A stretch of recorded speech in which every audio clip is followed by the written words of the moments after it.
ಇರೋದನ್ನು ಗಮನಿಸಬಹುದು. ಇದೇ ಮಾರ್ಗದಲ್ಲಿ ಆತ ಈಗ ಒಳ ಹೋಗುವಂಥ ಸಾಧ್ಯತೆ ಇದೆ. ಇದೇ ದಾರಿಯಿಂದನೇ ಆತ ಮೊನ್ನೆ ಮಾರ್ಕಿಂಗ್ ಆರಂಭ ಮಾಡಿದ್ದು.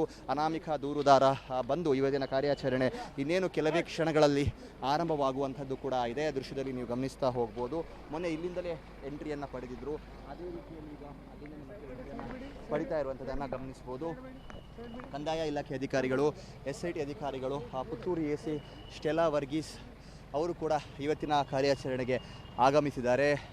ಬಿಗಿ ಭದ್ರತೆಯಲ್ಲಿ ತೆಗೆದುಕೊಂಡು ಹೋಗ್ತಾ ಇದ್ದಾರೆ. ಇನ್ ಕೇಸ್ ಕಳೆ ಬರಹ ಪತ್ತೆ ಆದರೆ ಅದಕ್ಕೆ ಬೇಕಾದಂಥ ಏನೆಲ್ಲ ವಸ್ತುಗಳು ಬೇಕು ಅದನ್ನು ಕೂಡ ತೆಗೆದುಕೊಂಡು ಹೋಗ್ತಾ ಇರುವಂಥದ್ದನ್ನು ನೋಡಬಹುದು. ಇನ್ನೇನು ಕೆಲವೇ ಕ್ಷಣಗಳಲ್ಲಿ AC ಸ್ಟೆಲಾ ವರ್ಗೀಸ್ ಅವರ ನೇತೃತ್ವದಲ್ಲಿ ಇವತ್ತಿನ ಕಾರ್ಯಾಚರಣೆ ಆರಂಭವಾಗುತ್ತೆ. ಪಾಯಿಂಟ್ ನಂಬರ್ 11, 12 ಕೂಡ ನಿರ್ಣಾಯಕ ಪಾಯಿಂಟ್ಗಳೇ. ಇಲ್ಲಿ ಏನಾದರೂ ಸಿಗುವಂಥ ಚಾನ್ಸಸ್ಗಳು ಕೂಡ ಇದೆ. ಸಿಗದೆ ಹೋದರೆ ಉಳಿದಂಥ ಭರವಸೆ ಪಾಯಿಂಟ್ ನಂಬರ್ 13 ಮಾತ್ರ.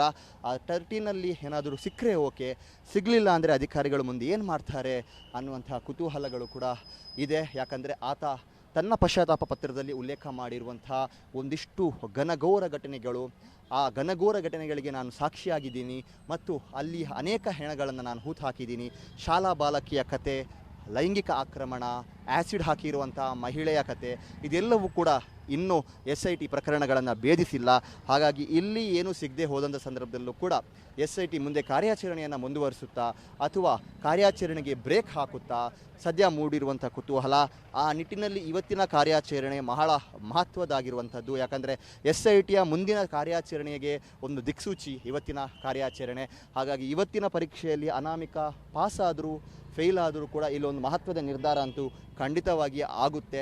ಅಧಿಕಾರಿಗಳು ಇವತ್ತೇ 3 ಪಾಯಿಂಟ್ಗಳನ್ನು ಕೂಡ ಮುಗಿಸಿದ್ರೆ ಇವತ್ತಿನ ಈ ಉತ್ಖನನ ಕಾರ್ಯಾಚರಣೆ ಚಾಪ್ಟರ್ 1 ಏನಿದೆ ಅದು ಒಂದು ಕ್ಲೈಮ್ಯಾಕ್ಸ್ ಹಂತಕ್ಕೆ ತಲುಪಿದ ರೀತಿಯಲ್ಲಿ. ಇನ್ ಕೇಸ್ ಇವತ್ತು ಅದು ನಡೆಯಲಿಲ್ಲ, ಕೇವಲ 2 ಪಾಯಿಂಟಿಗೆ ಮೊನ್ನೆಯ ರೀತಿಯಲ್ಲಿ ಸೀಮಿತವಾದರೆ ಮತ್ತೆ ನಾಳೆ ಉತ್ಖನನ ಕಾರ್ಯಾಚರಣೆ ನಡೆಯುತ್ತೆ. ಅದಕ್ಕೂ ಮುನ್ನ ಅಧಿಕಾರಿಗಳು ಏನಾದರೂ ಒಂದು ಗಂಭೀರ ನಿರ್ಧಾರ, ಅಂದರೆ ಈಗ GPR ಅನ್ನು ಬಳಸಿ ಅನ್ನುವಂಥ ಒಂದು ಆಗ್ರಹ ದೂರುದಾರರ ಪರವಾಗಿರುವಂಥ ವಕೀಲರಿಂದ ಕೇಳಿ ಬರ್ತಾ ಇದೆ. ಬಹಳ ಮುಂಚಿತವಾಗಿ ಅದು ಬರಬೇಕಾಗಿತ್ತು, ಈಗ ಬರ್ತಾ ಇದೆ. ಯಾಕಂದರೆ ಕಾರಣಗಳು ಬೇರೆ ಬೇರೆ ಇದೆ. ಈಗ ನದಿ ಬದಿಯಲ್ಲಿ ಉತ್ಖನನ ಮಾಡುವಂಥ ಸಂದರ್ಭ ಏನೂ ಸಿಗಲಿಲ್ಲ ಅಂತ ಹೇಳಿದಾಗ ಅಲ್ಲಿ ಪ್ರವಾಹ ಬಂದಿತ್ತು, ನೀರು ನಿಂತಿತ್ತು, 10 ಅಡಿಯವರೆಗೂ ನೀರು ನಿಂತರೆ ಅಲ್ಲಿ ಏನು ಉಳಿಯುತ್ತೆ, ಮಣ್ಣು ಕುಸಿತ, ಬೇರೆ ಭಾಗದಿಂದ ಬಂದು ಮಣ್ಣು ಸೇರಿತ್ತು, ಹಾಗಾಗಿ ಸಿಗ್ತಾ ಇರಲಿಲ್ಲ ಅಂತ ಚರ್ಚೆಗಳು, ಸಮರ್ಥನೆಗಳು ಎಲ್ಲ ಇತ್ತು. ಆ ಸಂದರ್ಭದಲ್ಲೂ ಕೂಡ ಎಲ್ಲವನ್ನ ಮೀರಿ 6ನೇ ಪಾಯಿಂಟ್ನಲ್ಲಿ ಒಂದು ಕಳೆ ಬರಹ ಒಂದು ರೀತಿ ಪವಾಡ ಸದೃಶ್ಯವಾಗಿ ಸಿಕ್ತು ಅಂತಲೂ ಹೇಳ್ಬೋದು. ನೀತಿ ಆ ರೀತಿಯಲ್ಲದು ಸಿಕ್ಕಿದ್ದು ಅಲ್ಲಿ ಅಧಿಕಾರಿಗಳ ಒಂದು ನಿರ್ಧಾರದಿಂದ. ಹಾಗಾಗಿ ಆ ಬಳಿಕದ ಪಾಯಿಂಟ್ಗಳಲ್ಲಿ ಸಿಗದೇ ಇರುವಂಥ ಸಂದರ್ಭದಲ್ಲಿ ಈಗ ಇಲ್ಲೂ ಕೂಡ ಸಿಗಲಿಲ್ಲ. ಅಂದರೆ ಇಲ್ಲಿ ಅಂಥ ಸಮರ್ಥನೆಗಳಿಗೆ ಅವಕಾಶಗಳು ಇರಲಿಲ್ಲ. ಆದರೆ ಇಲ್ಲೂ ಆ ಥರ ಕಾರ್ಯಾಚರಣೆಯನ್ನು ಮಾಡಿದಂಥ ಸಂದರ್ಭ ಏನೂ ಸಿಗದಿರುವಂಥ ಹೊತ್ತಿನಲ್ಲಿ ಈಗ GPR ಅನ್ನು ಬಳಸಿ ಅನ್ನುವಂಥ ರೀತಿಯ ಒಂದು ಆಗ್ರಹ ಕೇಳಿ ಬರ್ತಾ ಇದೆ. ಗ್ರೌಂಡ್ ಪೆನಿಟ್ರೇಟಿಂಗ್ ರ್ಯಾಡರನ್ನು ಯೂಸ್ ಮಾಡಿ ಕಳೆ ಬರಹವನ್ನು ಪತ್ತೆ ಹಚ್ಚಿ ಅನ್ನುವಂಥ ರೀತಿಯಲ್ಲಿ ದೂರುದಾರರ ಪರವಾಗಿರುವಂಥ ವಕೀಲರು ಮನವಿಯನ್ನು ಮಾಡಿದ್ದಾರೆ. ಎಲ್ಲ ಮನವಿಗಳಿಗೂ ಕೂಡ ಈಗ ಇದನ್ನು ಕೊಟ್ಟಿದ್ದಾರೆ, ಮನ್ನಣೆಯನ್ನು SIT ಅಧಿಕಾರಿಗಳು ಕೊಟ್ಟಿರುವಂಥದ್ದನ್ನು ನಾವು ಗಮನಿಸ್ಬೋದು. ಯಾವುದನ್ನು ಕೂಡ ಅಲ್ಲಗಳೆದಿಲ್ಲ. ಸೊ ಈ ಮನವಿ ಏನಿದೆ ಬಹಳ ಗಂಭೀರವಾಗಿರುವಂಥ ಮನವಿ. ಸೊ ಇದಕ್ಕೆ SIT ಮನ್ನಣೆಯನ್ನು ಕೊಡುತ್ತಾ ಬಹುತೇಕ ಇದು SIT ಕಡೆಯಲ್ಲೂ ಕೂಡ ಕೈಯಲ್ಲೂ ಕೂಡ ಇಲ್ಲ ಇದು. ಹಾಗಾಗಿ ಇದು ಇರುವಂಥದ್ದು ಸರ್ಕಾರದ ಮುಂದೆ. ಹಾಗಾಗಿ ಅದಕ್ಕೆ ಅವಕಾಶವನ್ನು ಕೊಡ್ತಾರಾ ಏನು ಅನ್ನುವಂಥದ್ದನ್ನು ನೋಡಬೇಕು. ಕಳೆ ಬರಹ ಕೂಡ ಈ ಹಿಂದೆ ಸಿಕ್ಕಿತ್ತು 6ನೇ ಪಾಯಿಂಟ್ನಲ್ಲಿ. ಹಾಗಾಗಿ ದೂರುದಾರ ಮಾಡ್ತಾ ಇದ್ದಂಥ ಆರೋಪ ನಿಜ ಅನ್ನೋದಕ್ಕೊಂದು ಸಾಕ್ಷಿ ಸಿಕ್ಕಿದೆ.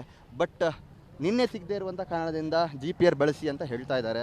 ಸಿಕ್ಕಿರುವಂಥ ಮೂಳೆ ಕೂಡ ಬಹಳ ಹಳೆಯದು ಅನ್ನೋಂಥ ಮಾಹಿತಿ, ಅದರದು ಅಧಿಕೃತ ಮಾಹಿತಿ ಅಲ್ಲ. ಒಂದಿಷ್ಟು ಸಾರ್ವಜನಿಕ ವಲಯದಲ್ಲಿ ಸಿಗ್ತಾ ಇರುವಂಥ ಮಾಹಿತಿ ಮತ್ತು ಆ ಸ್ಥಳದಲ್ಲಿದ್ದವರು ಕೊಟ್ಟಂಥ ಮಾಹಿತಿ ಬಹಳ ಓಲ್ಡ್ ಆಗಿತ್ತು. ಅಲ್ಲಿ DNA ಅಂಶಗಳು ಇರೋದು ಡೌಟ್ ಅನ್ನುವಂಥ ರೀತಿಯ ಒಂದು ಮಾಹಿತಿಗಳು ಬರ್ತಾ ಇದೆ. ಹಾಗಾಗಿ ದೂರುದಾರರ ಪರವಾಗಿರುವಂಥ ವಕೀಲರ ಈ ಆಗ್ರಹವನ್ನು SIT ಓಕೆ ಮಾಡುತ್ತಾ ಗೊತ್ತಿಲ್ಲ. ಹಾಗಾಗಿ ಸಾಕಷ್ಟು ಕುತೂಹಲಗಳು ಇದೆ. ಮುಂದಿನ ಕಾರ್ಯಾಚರಣೆಗಳೆಲ್ಲವೂ ಕೂಡ GPR ಮೂಲಕ ನಡೆಯುತ್ತಾ ಅಥವಾ ಈಗ ಯಾವ ಥರ ಮ್ಯಾನ್ಯುವಲ್ ಆಗಿ ನಡೀತಾ ಇದೆಯೋ ಅದೇ ಮಾದರಿಯಲ್ಲಿ ನಡೆಯುತ್ತಾ, ಇದು ಕೂಡ ಕುತೂಹಲಕ್ಕಿರುವಂಥದ್ದು. ಒಟ್ಟಾರೆ ಏನು SIT ಕಡೆಯಿಂದ ಎಲ್ಲೋ ದೋಷ ಲೋಪಗಳಾಯಿತು ಅಥವಾ SIT ಈ ವಿಚಾರದಲ್ಲಿ ರಾಜಿ ಮಾಡಿಕೊಂಡಿದ್ದಕ್ಕೆ ಈ ಥರ ಆಯಿತು. ಎಲ್ಲೋ ಒಂದು ಕಡೆ ಒಂದಿಷ್ಟು ಆಗ್ರಹಗಳನ್ನು, ಮನವಿಗಳನ್ನು ಅವ್ರು ಸ್ವೀಕಾರ ಮಾಡಲಿಲ್ಲ, ಗಂಭೀರವಾಗಿ ಪರಿಗಣಿಸಲಿಲ್ಲ, ಅದರಿಂದ ಹೀಗಾಯಿತು, ಅದರಿಂದ ಹೀಗೆ ಸಿಗಲಿಲ್ಲ ಅನ್ನುವಂಥ ಆರೋಪಗಳನ್ನು ತೆಗೆದುಕೊಳ್ಳೋದಕ್ಕೆ SIT ಕೂಡ ರೆಡಿ ಇಲ್ಲ. ಡೇ 1 ಕೂಡ ನಾವು ಅದನ್ನೇ ಗಮನಿಸ್ತಾ ಇದ್ದೀವಿ. ಯಾಕಂದರೆ ಯಾವಾಗ ಅಧಿಕಾರಿಗಳ ಎಂಟ್ರಿ ಆಗುತ್ತೋ ಈ ಉತ್ಖನನ ಆಗೋದು ಬಹಳ ಲೇಟ್ ಆಗಬಹುದು ಅನ್ನುವಂಥ ನಿರೀಕ್ಷೆಗಳು ಇತ್ತು. ಮಹಜರು ಮಾಡಬೇಕು, ನ್ಯಾಯಾಲಯಕ್ಕೆ ಅದನ್ನು ಒಪ್ಪಿಸಬೇಕು, ಬೇರೆ ಬೇರೆ ಕಾರಣದಿಂದ ಅದು ಲೇಟ್ ಆಗ್ಬೋದು. ಆದರೆ SIT ಅಧಿಕಾರಿಗಳು ಒಮ್ಮೆ ದಕ್ಷಿಣ ಕನ್ನಡ ಜಿಲ್ಲೆಗೆ ಎಂಟ್ರಿ ಕೊಟ್ಟ ಕೂಡಲೇ ಈ ಪ್ರೊಸೆಸ್ ಎಷ್ಟು ಸ್ಪೀಡ್ ಆಯಿತು ಅಂದರೆ 2-3 ದಿನಗಳ ಒಳಗೆ ಉತ್ಖನನ ಕೂಡ ಪ್ರಾರಂಭ ಆಗೋಯಿತು. ಎಲ್ಲರ ಚಿತ್ತವಿದ್ದಿದ್ದು ಯಾವಾಗ ಉತ್ಖನನ ಆರಂಭ ಮಾಡ್ತಾರೆ ಅಂತ, ಅದು ಕೂಡ ಪ್ರಾರಂಭ ಆಗೋಯಿತು. ಹಾಗಾಗಿ ಯಾವುದೇ ವಿಚಾರ, ಈಗ ಹೆಲ್ಪ್ಲೈನ್ ಆರಂಭ ಮಾಡಿ ಅಂತ ದೂರುದಾರರ ಪರವಾಗಿರುವಂಥ ವಕೀಲು ಆಗ್ರಹ ಮಾಡಿದರು, ಹೆಲ್ಪ್ಲೈನನ್ನು ಕೂಡ ಲಾಂಚ್ ಮಾಡಿದರು. ಬಹುತೇಕ ಎಲ್ಲವನ್ನ ಕೂಡ ID ಕಾರ್ಡ್ ವಿಚಾರ, ಅಂದರೆ ಪಾಯಿಂಟ್ ನಂಬರ್ 1ನಲ್ಲಿ 2 ID ಕಾರ್ಡ್ ಸಿಕ್ಕಿದೆ, ಅದು ಅಲ್ಲಿ ಹೂತಿರುವಂಥ ಶವಕ್ಕೆ ಶವ ಅಥವಾ ಆ ವ್ಯಕ್ತಿಗಳದ್ದಾಗಿರಬಹುದು ಅನ್ನುವಂಥ ಆರೋಪಗಳಿತ್ತು. ಅದನ್ನು ಕೂಡ 2 ದಿನದಲ್ಲಿ ಕ್ಲಿಯರ್ ಮಾಡ್ತಾರೆ. ಒಂದು ಟೀಮ್ ಅದರ ರಹಸ್ಯವನ್ನು ಕೆದಕುತ್ತಾ ಸರಿಸುಮಾರು ನೆಲಮಂಗಲದವರೆಗೂ ಕೂಡ ಹೋಗ್ತಾರೆ, ಬೆಂಗಳೂರುವರೆಗೂ ಕೂಡ ಹೋಗ್ತಾರೆ, ಉತ್ತರವನ್ನು ಕಂಡುಕೊಳ್ತಾರೆ. ಯಾವುದನ್ನು ಕೂಡ ನಿರ್ಲಕ್ಷ್ಯ ಮಾಡಿಲ್ಲ SIT ಅಧಿಕಾರಿಗಳು.